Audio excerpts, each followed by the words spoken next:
Tener una casa o hacer una casa totalmente autosustentable es realmente una utopía. Es muy complicado hacer que una vivienda no dependa de absolutamente nadie ni nada más que sí misma para poder proporcionar todos los servicios necesarios. Sin embargo, esto no significa que no se pueda disminuir la huella de carbono, el consumo energético y otras cosas para hacer una casa más sustentable. Hola mundo, yo soy Miro Spies y el día de hoy les voy a hablar sobre cómo hacer una vivienda sustentable o ecológica. Bien, para iniciar tenemos que tener en cuenta que hay dos etapas en las que se puede analizar o hacer esto.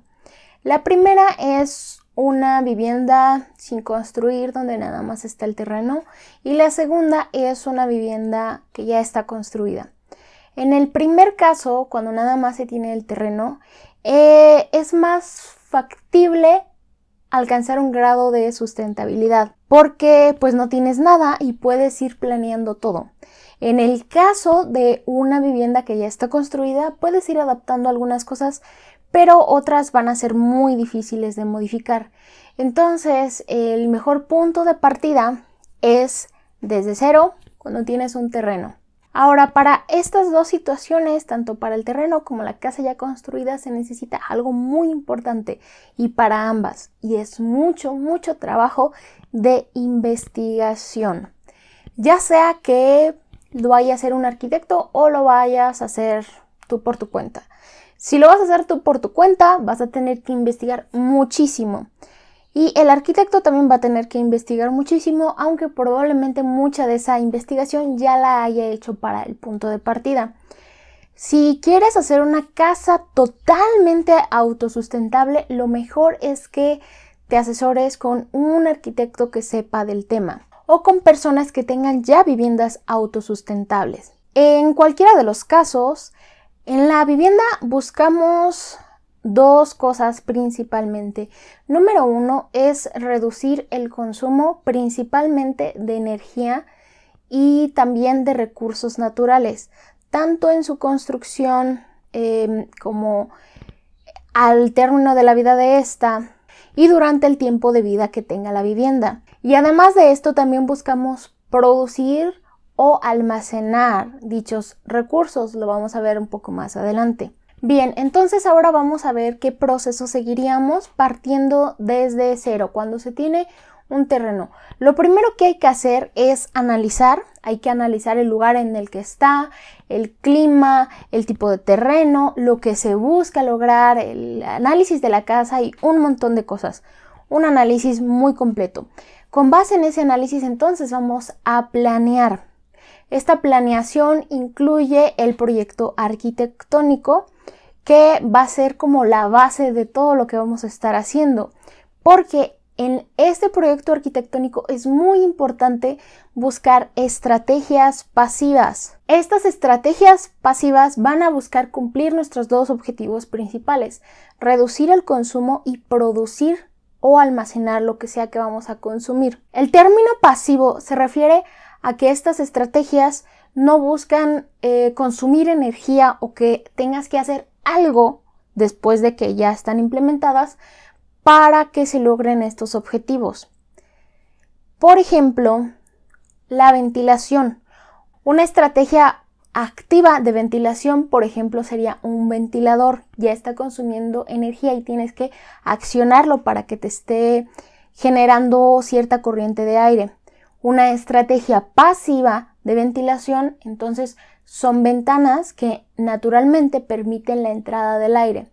Entonces, en este diseño arquitectónico se busca que con estrategias pasivas, es decir, con la misma construcción de la casa, con cómo está construida y diseñada, se vaya a reducir ese consumo de forma automática. Por ejemplo, teniendo una buena ventilación, ya no vamos a necesitar un ventilador o lo vamos a necesitar en menor medida. También teniendo una buena orientación, vamos a tener buena ventilación y además un control térmico dentro de nuestras habitaciones. Hice un video recientemente acerca de la orientación solar en las viviendas, lo voy a dejar por aquí, ahí ahondo mucho más en el tema. Pero un aspecto muy importante de esta parte de la planeación precisamente es la orientación. porque con una buena orientación vamos a tener esa iluminación, ventilación y control térmico del que les hablé, y con esto nos vamos a estar ahorrando mucha energía de forma pasiva. Esta planeación no se limita únicamente al lugar donde vas a posicionar tus ventanas, sino que con el análisis que ya hiciste anteriormente, también vas a ver que en algunos lugares tal vez no vas a poder poner ventanas o necesitas más ventilación o más iluminación de la que tendrías con simples ventanas, y quizá necesites pozos de luz o quizá necesites un sistema de extracción o de ventilación un poco más complejo, pero que siga siendo pasivo. Dependiendo del tipo de clima y las necesidades de ese lugar en específico, hay diferentes estrategias para controlar la temperatura interior de las habitaciones de forma que no necesites gastar energía, como por ejemplo con ventiladores, aire acondicionado o calefacción, para tener una temperatura habitable dentro de tus recámaras, cocina, sala, toda tu casa. Y esta es una de las partes que requieren más investigación. Por eso dije que la investigación es súper importante. Yo te estoy hablando a rasgos súper generales. Realmente, para saber qué necesitas exactamente para tu caso particular, necesitas investigar o contratar a alguien que ya haya hecho esa investigación. Cuando ya está la vivienda, también se tiene que hacer una investigación del clima, del lugar, quizá de rutas de recolección, vamos a ver por qué más adelante, de servicios que hay, de todo lo que puedas para tener una base de la que partir y saber también qué necesitas hacer. Al igual que en el caso donde no se tiene el terreno, necesitas saber cómo es tu clima para saber qué puedes hacer para que sea más agradable el interior y que no necesites nuevamente ventilación o calefacción artificial o también iluminación artificial. Dependiendo del estado actual de esa casa, es lo que se va a poder hacer, lógicamente. Quizás se puedan hacer remodelaciones o quizá haya algunas modificaciones muy pequeñas que se puedan hacer para mejorar ese ambiente interior, esa temperatura interior. Por ejemplo, pasar una recámara a donde está la sala o un estudio a donde está la sala. O sea, mover los espacios. Quizá con eso bastaría, dependiendo del caso de cada lugar. Quizá podrías poner recubrimientos, poner vegetación, algunas cosas que pueden mejorar la situación. Y a esto sumamos las ecotecnias. Las ecotecnias es la tecnología aplicada a la ecología. Son cosas que nos facilitan ser un poquito más ecológicos. Por ejemplo, los calentadores solares. Eso se le puede poner tanto a la vivienda que ya está construida como a la que está por construirse. Y si se busca que realmente sea autosustentable, definitivamente se necesitan varias ecotecnias. Por ejemplo, los calentadores solares que ya mencioné, paneles solares. En cuanto a los paneles solares, al menos aquí en México hay dos modalidades. Una es que pones tus paneles, tú estás generando tu propia electricidad y tú mismo la almacenas y tú solo te distribuyes. Eres un organismo, un mecanismo totalmente independiente de la red de electricidad pública. Esto no se puede hacer en todas las situaciones. De hecho, legalmente solo está permitido en los lugares en los que no hay acceso a la red de electrificación pública. En el caso contrario, donde sí tienes acceso a esa red, tú tienes tus paneles, produces tu electricidad, pero estás conectado al mismo tiempo a esa red de electrificación pública. Tú mandas tu electricidad, por decirlo así, hacia sus almacenes, hacia sus transformadores, y ellos te están proporcionando a ti la electricidad que necesitas, y después de cada periodo se hacen las facturaciones correspondientes y se determina si consumiste la misma cantidad de electricidad que produjiste, si consumiste más o menos. Si consumiste más electricidad que la que produjiste, se te va a cobrar esa electricidad que consumiste. Si consumiste menos, aquí en México no te dan dinero. Hay algunos países en los que sí, aquí nada más pues no te cobran. Eso en cuanto a los paneles solares, en cuanto a la electricidad. También, obviamente, una vivienda necesita agua. No podemos producir agua, pero sí podemos captar agua. hay distintos sistemas de captación de agua pluvial, de agua de lluvia, que funcionan de diferentes formas. Algunas personas utilizan esta agua directamente para regar jardines o la utilizan, por ejemplo, para las descargas del baño y cosas así. Y en este caso no sería muy necesario un sistema de filtración, quizá uno muy básico que te separe los elementos más grandes como piedritas, hojas secas y demás que podrían caer o de los que podría llenarse el agua cayendo en nuestras azoteas. Y en este caso se puede hacer un almacenamiento relativamente sencillo y ya reutilizar el agua. Hay distintas formas de realizar este sistema de captación. Hay otros más complejos que ya van teniendo diferentes sistemas de filtrado. Y esa agua de lluvia se puede utilizar para más partes de la casa, como por ejemplo la regadera, lavar trastes u otro tipo de cosas que ya requieren un poco más de filtración. En este mismo sentido, entonces tenemos los sistemas de filtración, que los voy a mencionar en dos sentidos. El primero, para filtrar el agua de lluvia, que está relativamente limpia, y el otro para filtrar el agua que ya ensuciamos, que ya utilizamos. Hay también sistemas de filtración más complejos.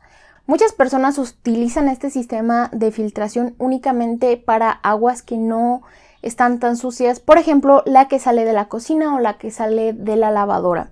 Como esta agua no está tan sucia, tan contaminada como por ejemplo podrían ser las aguas negras, entonces no requiere un sistema tan complejo de filtración y esta agua se puede utilizar en esos mismos servicios que ya se utilizó, o si el sistema de filtración es menor, o sea el grado de pureza del agua ya después de pasar por todo el proceso es mucho menor, entonces se usa para regar las plantas, quizá para el desagüe de la taza. Pero hablando de la taza o del inodoro, hay otro sistema mucho más ecológico que son los baños secos.